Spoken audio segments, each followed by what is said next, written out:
22ാമത്തെ chapter ആണ് principles of genetics ആണ്. Principles of ജെനറ്റിക്സിൽ പറയുന്ന 3 നിയമങ്ങളാണ്, 3 ലോ ആണ്. Law segregation, law of dominance, law of independent assortment, ഇങ്ങനെ 3 ലോ ആണ് പറയുന്നത്. ലോ സെഗ്രിഗേഷൻ എന്നുകൊണ്ട് ഉദ്ദേശിക്കുന്നത് ഇത് ജീനിന്റെ ഒരു രൂപം ഗ്യാമറ്റിൽ നിന്ന് വിട്ടുപോവാണ്. ഗ്യാമറ്റിൽ നിന്ന് വിട്ടുപോയതിനു ശേഷം അത് ഫെർട്ടിലൈസേഷൻ സമയത്ത് തിരിച്ച് വീണ്ടും എന്ത് ചെയ്യണം, ഒന്നിക്കുകയാണ്. പക്ഷെ ക്രമമില്ലാതെയാണ് ഒന്നിക്കുന്നത്. അങ്ങനെ ഒരു നിയമം വരികയാണെങ്കിൽ അതിനെ ലോ സെഗ്രിഗേഷൻ എന്ന് പറയും. അടുത്ത ലോ ഓഫ് ഡൊമിനൻസ് ആണ്. ലോ ഓഫ് ഡൊമിനൻസ് എന്നുകൊണ്ട് ഉദ്ദേശിക്കുന്നത് ഈ ജീനിന്റെ അല്ലെങ്കിൽ ജീന് വരുന്ന സമയത്ത് അത് 2 ഓൾട്ടർനേറ്റീവ് ഫാക്ടേഴ്സുമായിട്ട് ഒന്നിച്ചു ചേരുകയാണെങ്കിൽ അതിൽ ഒരെണ്ണത്തിനെ മാത്രം എടുക്കുകയാണെങ്കിൽ ഡൊമിനൻസ് എന്നുള്ള ഇതിൽ ഒന്നിനെ മാറ്റി നിർത്തുകയാണെങ്കിൽ അതിനെ ലോ ഓഫ് ഡൊമിനൻസ് എന്ന് പറയാറുണ്ട്.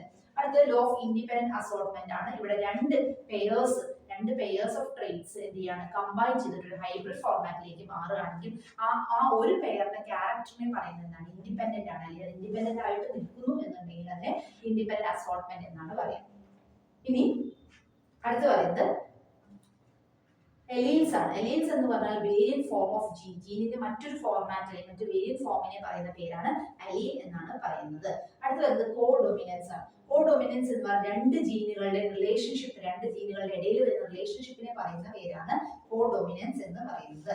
അടുത്ത പോളിജീൻ ആണ്. പോളിജീൻ എന്ന് പറഞ്ഞാൽ act together to produce observable variation, അതായത് നമുക്ക് ഒബ്സർവ് ചെയ്യാൻ പറ്റുന്ന ഒരു വേരിയേഷനിൽ ഉള്ള ഒരു ആക്ട് പ്രൊഡ്യൂസ് ചെയ്യുകയാണെങ്കിൽ, ആക്ട് ഒരുമിച്ച് നിന്നുകൊണ്ട് പ്രൊഡ്യൂസ് ചെയ്യുകയാണെങ്കിൽ അതിനെയാണ് പോളിജീൻ എന്ന് പറയുന്നത്. അതായത് ഒന്നിലധികം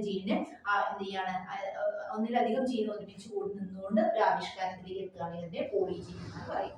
അടുത്ത് ഇൻകംപ്ലീറ്റ് ഡൊമിനൻസ് ആണ്. ഇൻകംപ്ലീറ്റ് ഡൊമിനൻസ് നമുക്ക് മറ്റൊരു പേര് പറയാം പാർഷ്യൽ ഡൊമിനൻസ് എന്ന് കൂടെ പറയാറുണ്ട്. കംപ്ലീറ്റ് ആവാത്ത ഡൊമിനൻസ് ആണ്, അതിനെ പാർഷ്യൽ ഡൊമിനൻസ് എന്ന് കൂടെ പറയാറുണ്ട്. അടുത്ത് ക്രോമോസോമിയൽ തിയറി ഓഫ് ഇൻഹെറിറ്റൻസ് ആണ്. ക്രോമോസോമൽ തിയറി ഓഫ് ഇൻഹെറിറ്റൻസ് എന്ന് പറയുന്നത് നമുക്കറിയാം, ക്രോമോസോംസ് എന്ന് പറഞ്ഞാൽ ജനറ്റിക് ഹെറിഡിറ്റിയുടെ ഒരു വെഹിക്കിൾ ആയിട്ട് അല്ലെങ്കിൽ ഒരു വാഹനമായിട്ട് നമുക്ക് അറിയപ്പെടുന്നതാണ് ക്രോമോസോംസ് എന്ന് പറയുന്നത്. അവിടെ 2 തരത്തിലുള്ള ഐഡന്റിക്കൽ ക്രോമോസോംസ് കാണപ്പെടാറുണ്ട്. അതാണ് ക്രോമോസോമൽ തിയറി ഓഫ് ഇൻഹെറിറ്റൻസിൽ പറയുന്ന 2 ഐഡന്റിക്കൽ സെറ്റ് ഓഫ് ക്രോമോസോംസ് കാണാറുണ്ട്. ഇത് മിയോസിസിന്റെ സമയത്ത് വേർപെട്ട് പോകാറും ഉണ്ട്. അതിനെയാണ് പറയുന്നത് തിയറി ഓഫ് ഇൻഹെറിറ്റൻസ് എന്ന രീതിയിൽ പറയുന്നത്. ഇവിടെ മെയിൽ എന്നുള്ളത് XY എന്നും ഫീമെയിൽ എന്നുള്ള XX എന്നും, അങ്ങനെ മെയിൽ എക്സും ഫീമെയിൽ എക്സും കൂടെ ഫോം ചെയ്യുന്ന XX ആണ്. മെയിൽ എക്സും ഫീമെയിൽ Y കൂടെ ഫോം ചെയ്യുന്ന XY ആണ്. ഇനി അതിന്റെ കേസ് തന്നെ ബേർഡ്സിന്റെ കേസിൽ AAയും ZZയും ആണ്. അത് കമ്പൈൻ ചെയ്ത് വരുന്ന സമയത്ത് മെയിൽ ബേർഡ് ആയിരിക്കും. അതുപോലെ AAയും WZ എന്നുള്ളത് കമ്പൈൻ ചെയ്യുന്ന സമയത്ത് ഫീമെയിൽ ബേർഡ് ആയിരിക്കും വരിക. ഇതാണ് ഈ ഒരു ക്രോമോസോമൽ തിയറി ഓഫ് ഇൻഹെറിറ്റൻസിൽ പറയുന്നത്. അടുത്ത് ക്രിസ് ക്രോസ് ഇൻഹെറിറ്റൻസ് ആണ്. ക്രിസ് ക്രോസ് ഇൻഹെറിറ്റൻസ് എന്നോട് ഉദ്ദേശിക്കുന്നത് trait inherited to second generation, അതായത് അടുത്ത ജനറേഷനിലേക്ക് പാസ് ചെയ്യുന്ന സമയത്ത് ഒരു ട്രേറ്റ് മറ്റൊരു സെക്കൻഡ് ജനറേഷനിലേക്ക് പാസ് ചെയ്യുക, ഫസ്റ്റ് ജനറേഷൻ സെക്കൻഡ് ജനറേഷനിലേക്ക് പാസ് ചെയ്യുകയാണെങ്കിൽ അതിനെ ക്രിസ് ക്രോസ് ഇൻഹെറിറ്റൻസ് എന്ന് പറയാറുണ്ട്. അതായത് ഒരു ജീന് ഒരു അമ്മയിൽ നിന്ന് മകനിലേക്കോ അല്ലെങ്കിൽ മകളിലേക്കോ അല്ലെങ്കിൽ അച്ഛന്റെ ജീന് മകളിലേക്കോ വരികയാണെങ്കിൽ അതിനെ നമ്മൾ ക്രിസ് ക്രോസ് ഇൻഹെറിറ്റൻസ് എന്ന് പറയാറുണ്ട്. അടുത്ത കാരിയോടൈപ്പ് ആണ്. കാരിയോടൈപ്പ് എന്ന് പറഞ്ഞാൽ ഒരു തരത്തിലുള്ള അറേഞ്ച്മെന്റ് ആണ്. ഹ്യൂമൻ ക്രോമോസോംസിനെ അറേഞ്ച് ചെയ്യുന്നതിനാണ് നമ്മൾ കാരിയോടൈപ്പ് എന്ന് പറയുന്നത്. സാധാരണഗതിയിൽ 7 ഗ്രൂപ്പായിട്ടാണ് അറേഞ്ച് ചെയ്യുന്നത്. ക്രോമോസോംസിന്റെ സൈസും ടൈപ്പും ഒക്കെ നോക്കിയിട്ടാണ് അതിനെ അറേഞ്ച് ചെയ്യുന്നത്. അതിനാണ് കാരിയോടൈപ്പ് എന്ന് പറയുന്നത്. അടുത്ത് ക്രോമോസോമൽ അബ്നോർമാലിറ്റീസ് ആണ്. ഏതെങ്കിലും തരത്തിലുള്ള അബ്നോർമാലിറ്റീസ് അല്ലെങ്കിൽ ഒന്ന് വ്യത്യസ്തമായ രീതിയിലുള്ള ഒരു പ്രവണത അല്ലെങ്കിൽ പെരുമാറ്റം, അതിനാണ് അബ്നോർമാലിറ്റി എന്ന് പറയുന്നത്. ക്രോമോസോമൽ അബ്നോർമാലിറ്റി എന്ന് പറയുന്നത് മംഗോളിസം അല്ലെങ്കിൽ ഡൗൺ സിൻഡ്രോം എന്ന് പറയാറുണ്ട്.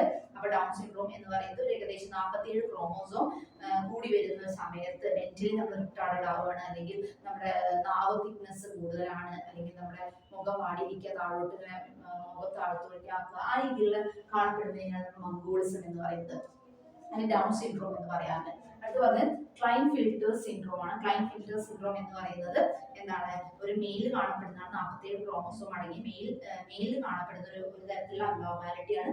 സാധാരണ ഉയരം വളരെ കൂടുതലായിരിക്കും, മെന്റലി റിട്ടാർഡഡ് ആയിരിക്കും, അവർക്ക് ബ്രസ്റ്റ് ഡെവലപ്പ് ചെയ്യുന്ന ഒരു തരത്തിലുള്ള ഒരു അബ്നോർമാലിറ്റി കാണുകയാണെങ്കിൽ അതിനെ ക്ലൈൻഫിൽട്ടർ സിൻഡ്രോം എന്ന് പറയുന്നു. അടുത്ത ടേണർ സിൻഡ്രോം ആണ്. ടേണർ സിൻഡ്രോം എന്ന് പറഞ്ഞാൽ ഫീമെയിൽ കാണപ്പെടുന്ന 45 ക്രോമോസോമുകളുടെ ഒരു കൂട്ടമായിരിക്കും. അതുപോലെ തന്നെ അതിൽ അവരുടെ ഒരു പ്രശ്നം എന്ന് പറഞ്ഞാൽ മെന്റലി റിട്ടാർഡഡ് ആയിട്ട് കാണപ്പെടാം. അതുപോലെ കളർ ബ്ലൈൻഡ്നെസ് ആണ്. കളർ ബ്ലൈൻഡ്നെസ് എന്ന് പറഞ്ഞാൽ പച്ചയും ചുവപ്പും കളറുകൾ വേർതിരിച്ചറിയാൻ വരുന്ന ഒരു ബുദ്ധിമുട്ട്, കഴിയാത്തൊരു അവസ്ഥയാണ് ചുവപ്പ് പച്ച എന്ന കളറുകൾ വേർതിരിച്ചറിയാൻ പറ്റാത്തതിനാണ് കളർ ബ്ലൈൻഡ്നെസ് എന്ന് പറയുന്നത്. അതുപോലെ തന്നെ ഹീമോഫീലിയ പറയാറുണ്ട്. ഹീമോഫീലിയ എന്ന് പറഞ്ഞാൽ ബ്ലഡ് കട്ട പിടിക്കാതിരിക്കുന്ന ഒരു അവസ്ഥ. അതായത് ബ്ലഡ് എന്തെങ്കിലും മുറിവ് വന്നെങ്കിൽ ബ്ലഡ് നല്ല രീതിയിൽ വാർന്നു പോകുന്ന, രക്തം വാർന്നു പോകുന്ന ഒരു അവസ്ഥ തന്നെയാണ് നമ്മൾ പറയുന്നത് ഹീമോഫീലിയ പറയുക. അതും ഒരു അബ്നോർമാലിറ്റി ആയിട്ട് പറയാറുണ്ട്. അടുത്ത പറയുന്നത് തലസീമിയാണ്. തലസീമിയുടെ കേസ് പറയുകയാണെങ്കിൽ അതില് ഹീമോഗ്ലോബിൻ ഉൽപ്പാദിപ്പിക്കാൻ പറ്റാത്തൊരവസ്ഥ വരെ, ഹീമോഗ്ലോബിൻ HB എന്നുള്ള ഹീമോഗ്ലോബിൻ ഉൽപ്പാദിപ്പിക്കാൻ പറ്റാത്തൊരവസ്ഥയാണ് അതായത് വൈകല്യത്തിൽ നമ്മൾ എന്താ പറയുക തലാസീമിയ എന്ന് പറയാറുണ്ട്. അതുപോലെ സിക്കിൾ സെൽ അനീമിയാണ്. സിക്കിൾ സെൽ അനീമിയ എന്ന് പറഞ്ഞാൽ ചുവന്ന രക്താണുക്കൾ റെഡ് ബ്ലഡ് സെൽസിന്റെ എണ്ണം കുറഞ്ഞു പോകുന്ന അല്ലെങ്കിൽ എണ്ണം കുറഞ്ഞു പോകുന്ന ഒരവസ്ഥ, അല്ലെങ്കിൽ വളർച്ചയില്ലാത്തൊരവസ്ഥ, എണ്ണം കുറഞ്ഞ് വിളർച്ച വരുന്ന ഒരവസ്ഥ, നമുക്ക് വിളറി വിളിക്കുക എന്ന് പറയുന്നത് വിളർച്ച വരുന്ന ഒരവസ്ഥയാണ് നമ്മൾ സിക്കിൾ സെൽ അനീമിയ എന്ന് പറയുന്നത്. പിന്നെ വരുന്നത് RH ഫാക്ടർ ആണ്. RH ഫാക്ടറോട് ഉദ്ദേശിക്കുന്നത് ഇവിടെ RBCയുടെ പുറത്ത് കാണുന്നതാണ്. RH ഫാക്ടർ RBCയുടെ പുറത്ത് കാണപ്പെടുന്നതാണ്. അതുപോലെ തന്നെ RH നെഗറ്റീവ് ആയിട്ടുള്ള അമ്മയ്ക്കും RH പോസിറ്റീവ് ആയിട്ട് പിതാവിനുണ്ടാകുന്ന കുഞ്ഞ് RH പോസിറ്റീവ് എന്ന് പറയുന്ന സമയത്ത് ആ ബോഡിയിൽ അമ്മയുടെ ബോഡിയിൽ ആന്റിബോഡീസ് ഉത്പാദിപ്പിക്കപ്പെടുന്നു. അത് ഗർഭത്തിൽ ഒരു പ്രശ്നങ്ങളൊക്കെ ചിലപ്പോൾ ഉണ്ടായില്ലെങ്കിൽ കൂടി പിന്നീട് രണ്ടാമത്തെ ഗർഭാവസ്ഥയിൽ രണ്ടാമത്തെ പ്രസവത്തിലെ പല രീതിയിലുള്ള പ്രശ്നങ്ങളൊക്കെ വരികയും അങ്ങനെ RBC നശിച്ചു പോയിട്ട് വലിയ രീതിയിലുള്ള പ്രശ്നങ്ങളൊക്കെ വരികയാണെങ്കിൽ ആ ഒരു അനോമാലിറ്റിയാണ് എന്ത് പറയുന്നത് അബ്നോർമാലിറ്റി ആണ് പറയുന്നത് RH ഫാക്ടർ എന്നുകൊണ്ട് ഉദ്ദേശിക്കുന്നത്. പിന്നെ പറയുന്നത് അമിനോസെന്റസിസ് ആണ്. അമിനോസെന്റസിസ് എന്നതുകൊണ്ട് ഉദ്ദേശിക്കുന്നത് ഹെറിഡിറ്ററി ഡിസോർഡേഴ്സ് ഡിറ്റക്ട് ചെയ്യാൻ പറ്റുന്ന, നമുക്ക് പെട്ടെന്ന് കണ്ടെത്താൻ പറ്റുന്ന ആ ഒരു പ്രോസസ്സിനെയാണ് ഭാവിയിൽ നമുക്ക് ഉണ്ടാകാൻ പോകുന്ന പ്രശ്നങ്ങളെ കണ്ടെത്തുന്ന ഒരു പ്രോസസ്സിനെയാണ് അമിനോസെന്റസിസ് എന്ന് പറയുന്നത്. അടുത്തുള്ള ജിനോം ആണ്. ജിനോം എന്ന് പറഞ്ഞാൽ ഒരു ജീനുകളുടെ പെർട്ടിക്കുലർ ആയിട്ടുള്ള ജീനുകളുടെ ഒരു ഓർഗാനിസത്തിലെ ജീനുകളുടെ ഒരു സെറ്റ് ഓഫ് ക്രോമസോംസ് വരികയാണെങ്കിൽ അതിന് എന്ത് പറയാം ജീനോം എന്ന് പറയുന്നത്. Genes of particular organism on its haploid set of chromosomes, set of ക്രോമസോംസിൽ വരുന്ന ജീനുകളുടെ കൂട്ടത്തിൽ നമുക്ക് ജീനോം എന്ന് പറയും. ഇത്രയാണ് 22ാമത്തെ ചാപ്റ്ററിൽ വരുന്ന കാര്യം. അടുത്ത വരുന്നത് 23ാമത്തെ ചാപ്റ്റർ ആണ്. Molecular inheritance and gene expression എന്നാണ് 23ാമത്തെ ചാപ്റ്റർ വരുന്നത്. ഇതിൽ വരുന്നത് ന്യൂക്ലിക് ആസിഡ് ആണ്. എന്താണ് ന്യൂക്ലിക് ആസിഡ് എന്ന് പറഞ്ഞാൽ ന്യൂക്ലിക് ആസിഡ് രണ്ടായിട്ട് തരംതിരിച്ചിട്ടുണ്ട്. DNA എന്നും RNA എന്നും തരംതിരിച്ചിട്ടുണ്ട്. DNA നമുക്കറിയാം എഡനിൻ ഉണ്ട്, ഗ്വാനിൻ ഉണ്ട്, തൈമിൻ ഉണ്ട്, അതുപോലെ സൈറ്റോസിൻ വരുന്നുണ്ട്. RNA എഡനിൻ ഉണ്ട്, ഗ്വാനിൻ ഉണ്ട്, അതുപോലെ യുറാസിൽ ഉണ്ട്, സൈറ്റോസിൻ ഉണ്ട്. അതാണ് DNA RNA എന്നുള്ള ഫോർമാറ്റ് വരുന്നത്. ഇനി അതിന്റെ കാർഗ ഫ്ലൂൾ വരുന്നുണ്ട്. കാർഗ ഫ്ലൂൾ എന്ന് പറഞ്ഞാൽ DNA എന്നുള്ള അത് ഒരു 1:1 റേഷ്യോയിൽ വരെ DNAയുടെ 1:1 റേഷ്യോ. എക്സാമ്പിൾ പറയാൻ അഡനിൻ തൈമിൻ ഈക്വൽ ആവുന്ന സിറ്റുവേഷൻ, ഗ്വാനിനും സൈറ്റോസിനും ഈക്വൽ ആവുന്ന സിറ്റുവേഷൻ, അതിനാണ് നമ്മൾ എന്താ പറയുക കാർഗ ഫ്ലൂൾ എന്ന് പറയുന്നത് 1:1 എന്ന റേഷ്യോയിൽ കാണപ്പെടും. അടുത്ത DNA റെപ്ലിക്കേഷൻ ആണ്. DNA റെപ്ലിക്കേഷൻ പറഞ്ഞാൽ ഒരു ജനറ്റിക് ആയിട്ടുള്ള ഇൻഫർമേഷൻ ഒരു ജനറേഷനിൽ നിന്ന് മറ്റൊരു ജനറേഷനിലേക്ക് ട്രാൻസ്മിറ്റ് ചെയ്യുകയാണെങ്കിൽ transmission of genetic information generation after generation മറ്റൊരു ജനറേഷനിലേക്ക് ട്രാൻസ്മിറ്റ് ചെയ്യുകയാണെങ്കിൽ അതിനെ DNA റെപ്ലിക്കേഷൻ എന്ന് പറയാം. ഇനി ടൈപ്സ് ഓഫ് RNA വരുന്നുണ്ട്. mRNA, rRNA, tRNA. mRNA അതുപോലെ തന്നെ tRNA, rRNA ഇങ്ങനെ ഈ രീതിയിലാണ് RNA ഡിവൈഡ് ചെയ്തിട്ടുള്ളത്. mRNA എന്നൊന്നും ഉദ്ദേശിക്കുന്നത് മെസ്സഞ്ചർ RNA ആണ്. അതുപോലെ rRNA പറഞ്ഞാൽ റൈബോസോമൽ RNA ആണ്. tRNA എന്ന് പറഞ്ഞാൽ എന്താണ് ട്രാൻസ്ഫർ RNA. ഈ രീതിയിൽ 3 RNA ആയിട്ട് DNA റെപ്ലിക്കേഷൻ DNA ടൈപ്സ് ആയിട്ട് പറയുന്നുണ്ട്. അടുത്ത് പറയുന്നത് ടൈപ്സ് ഓഫ് DNAs ആണ്. ഏതൊക്കെ തരത്തിലുള്ള DNAs വരുന്നുണ്ട്?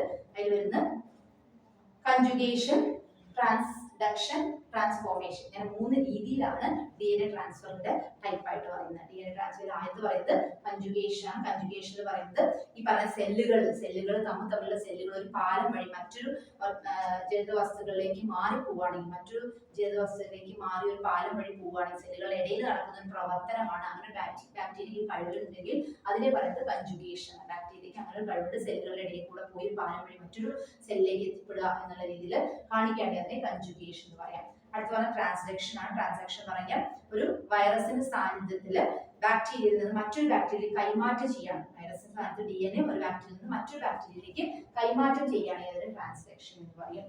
ഇനി അതൊരു ഫോറിൻ DNA ആയിരിക്കും വേണം കേട്ടോ. അതുപോലെ തന്നെ വരുന്ന ട്രാൻസ്ഫോർമേഷൻ ആണ്. ട്രാൻസ്ഫോർമേഷൻ എന്ന് പറഞ്ഞാൽ ഈ പറഞ്ഞ ഒരു ഫോറിൻ DNA മറ്റൊരു ബാക്ടീരിയയുടെ സെല്ലിൽ നിന്ന് പ്രവേശിക്കുകയാണ്, മറ്റൊരു സെല്ലിന്റെ ഉള്ളിലേക്ക് പ്രവേശിക്കുകയാണെങ്കിൽ അതിന് ട്രാൻസ്ഫോർമേഷൻ എന്ന് പറയാം. അതിന്റെ കഴിവ് ആ ഒരു DNA കഴിവിനാണ് നമുക്ക് ട്രാൻസ്ഫോർമേഷൻ എന്ന് പറയാൻ പറ്റും.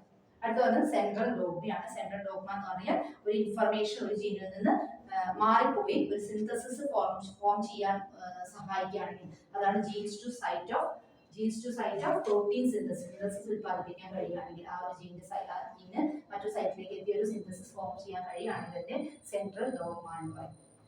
ഇനി അടുത്ത് വരുന്നത് ജനറ്റിക് കോഡാണ്. ജനറ്റിക് കോഡ് എന്ന് പറഞ്ഞാൽ ഒരു പ്രോട്ടീൻ എങ്ങനെ നിർമ്മിക്കാമെന്ന് സെല്ലിനോട് പറയുന്ന ഒരു ജീനിലെ ഒരു നിർദ്ദേശങ്ങളാണ്, ഇൻഫർമേഷൻ ആണ് എന്ന് പറയാ ജനറ്റിക് കോഡ് എന്ന് പറയാം. ആ കോഡ് ട്രിപ്ലറ്റ് കോഡ് അൺആംബിഗ്യസ് ആണ്, അതുപോലെ നോൺ ഓവർലാപ്പിംഗ് ആയിരിക്കും, AUG കോഡനായിരിക്കും, UAA, UAG, UGA, stop codons, ഈ രീതിയിലായിരിക്കും അതിന്റെ ജനറ്റിക് കോഡുകൾ വരുന്നത്, അല്ലെങ്കിൽ അതിന്റെ ക്യാരക്ടറിസ്റ്റിക്സ് ആയിട്ട് വരുന്നത്.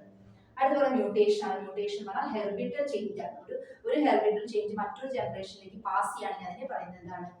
ഹെർബിറ്റൽ ചേഞ്ച് പാസ് ചെയ്യുകയാണെങ്കിൽ അതിന് പറയുന്നത് മ്യൂട്ടേഷൻ എന്നാണ് പറയുന്നത്. അതിൽ മ്യൂട്ടേഷൻ രണ്ട് തരത്തിലുണ്ട്. പോയിന്റ് മ്യൂട്ടേഷൻ ഉണ്ട്, ക്രോമോസോം മ്യൂട്ടേഷൻ ഉണ്ട്. പോയിന്റ് മ്യൂട്ടേഷൻ എന്ന് പറഞ്ഞാൽ ഒരു ജനറേഷനിലേക്ക് മാത്രം പാസ് ചെയ്യുന്ന രീതിയിലാണെങ്കിൽ അതിനെ പോയിന്റ് മ്യൂട്ടേഷൻ എന്ന് പറയാനാണ്. നേരെ കുറിച്ച് ക്രോമോസോം മ്യൂട്ടേഷൻ എന്ന് പറഞ്ഞാൽ നമ്പർ ഓഫ് ജീനുകളുടെ ഇടയിൽ, അല്ലെങ്കിൽ അത് പല ജീനുകളുടെ ഒരുപാട് ജീനുകളിൽ നിന്ന് മറ്റു പല ജനറേഷനിലേക്ക് പാസ് ചെയ്യുകയാണെങ്കിൽ അതിനെന്ത് പറയാം? ക്രോമോസോം മ്യൂട്ടേഷൻ എന്ന് പറയാം. ഇനി ഈ പോയിന്റ് മ്യൂട്ടേഷനിൽ വരുന്നതാണ് ട്രാൻസിഷൻ, ട്രാൻസ്പോർഷൻ, ഫ്രെയിം ഷിഫ്റ്റ്, മീസെൻസ്, അതുപോലെ നോൺസെൻസ്, സൈലന്റ്. ഇത്രയാണ് പോയിന്റ് മ്യൂട്ടേഷനിൽ വരുന്ന കാര്യങ്ങൾ. ഇത്രയാണ് ഈ ഒരു ചാപ്റ്ററിൽ 23rd ചാപ്റ്ററിൽ വരുന്നത്.